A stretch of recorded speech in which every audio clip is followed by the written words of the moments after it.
السلام عليكم ورحمة الله وبركاته. بغيت اليوم نوريكم على ونقول لكم على واحد المرض فين كيتشكاو فيه بزاف الناس، بحال كيعدو بحال كورونا.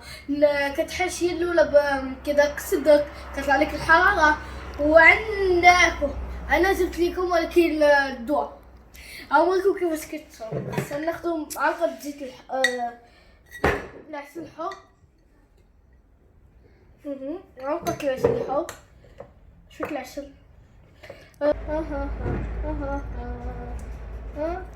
معلقة عسل تنجد عليها وحدة معلقة عسل العود،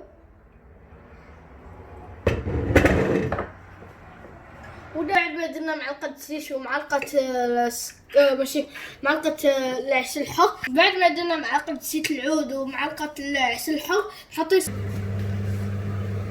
او حنا خصيناه يسخن، نتسناو شويه على ما يسخن. باش نقول لكم على داكشي اللي كيدير هذا المرض فيه كيضرك بزاف صدرك. بعد ما سخناه نحركوه باش ما يبقاش يبان الزيت.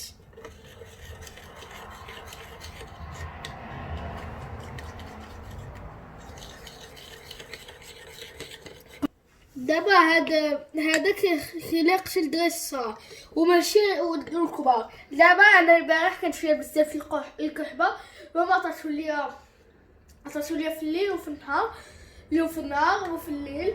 ودابا شفتوني دابا الحمد لله ما بقاش فيه الكحبه. اما باش نقول لكم هذا خاص الدراري الصغار، تكون امراه وراجل. فرصه شاركتها معكم وانتوما شاركوها مع اصحابكم. الى عجبكم هذا الفيديو بارطاجيوه مع اصحابكم. يلا نتلاقاو واحد اخر نهار. بسلامه.